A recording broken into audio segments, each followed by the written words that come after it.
GB হাসপাতালে চিকিৎসাধীন এক মহিলা চিকিৎসককে ঘিরে চাঞ্চল্যকর অভিযোগ সামনে এসেছে। মঙ্গলবার রাতে চিকিৎসার জন্য জিবি হাসপাতালে আসার পর তাকে আইসিইউতে ভর্তি করা হয়।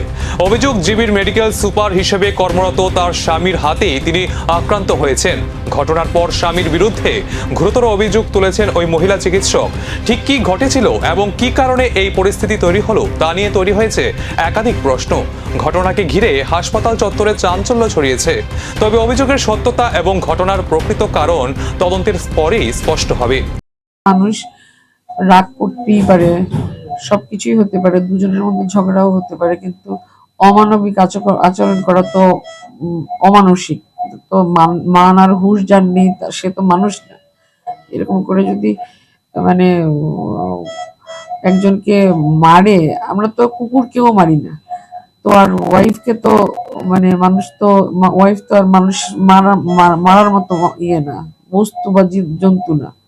আমরা যখন কুকুরকেই মারি না, তাকে কে কোনো সাহস দিল ওয়াইফকে মারার জন্য? এটা তো উনি ডাক্তার বলে না, কোনো মানুষকে নিজের স্ত্রীর উপর হাত, স্ত্রী কেন কারোর উপরে হাত লাগানো উচিত না। কি দিয়ে মেরেছে উনি আপনাকে? ওই ইট দিয়ে, বললাম যে ইট দিয়ে উড়িয়ে মেরেছে। কখন হয়েছিল রাত্রে ঘটনাটা? 11:45-48 হবে। আপনার হাজবেন্ডের নামটা কি? ডক্টর বিধান গোস্বামী।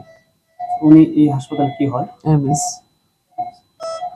আমি তো এখন অসুস্থ, এখন তো বিচার চাওয়ার মতো আমার কাছে ক্ষমতাই নেই। আমি দেখছি যদি হয় তাহলে একটা তো সুরাহা করতেই হবে। এটা তো আমার না হলে তো আবার ভবিষ্যতে যে হবে না, এটার কোনো ইয়ে নেই। তার জন্য না ও ডে 1 থেকে, বিয়ের পর থেকে তার এরকম অপহরণ। কিন্তু আমি ভেবেছি, কি বলবো, মানুষ বলে না মানুষকে ভালোবাসলে আদর করলে মানুষ ঠিক হয়ে যায়, কিন্তু 28 বছর 29 বছরও যে ঠিক হয়নি সে আর কখনো ঠিক হবে না, এটাই আমি আশা করছি আর কি।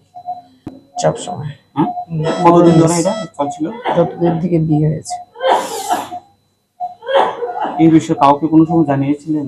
সবাইকে জানি, এখানে যারা যারা আছে সবাই জানে। আমার বান্ধবী আছে, এখানে উকিল আছে, সবাই জানে। সবাই বলে আমার উকিল তো আমাকে এত ভালোবাসেন, বলছে ম্যাডাম উনি তো আপনাকে ভালোই বাসেন।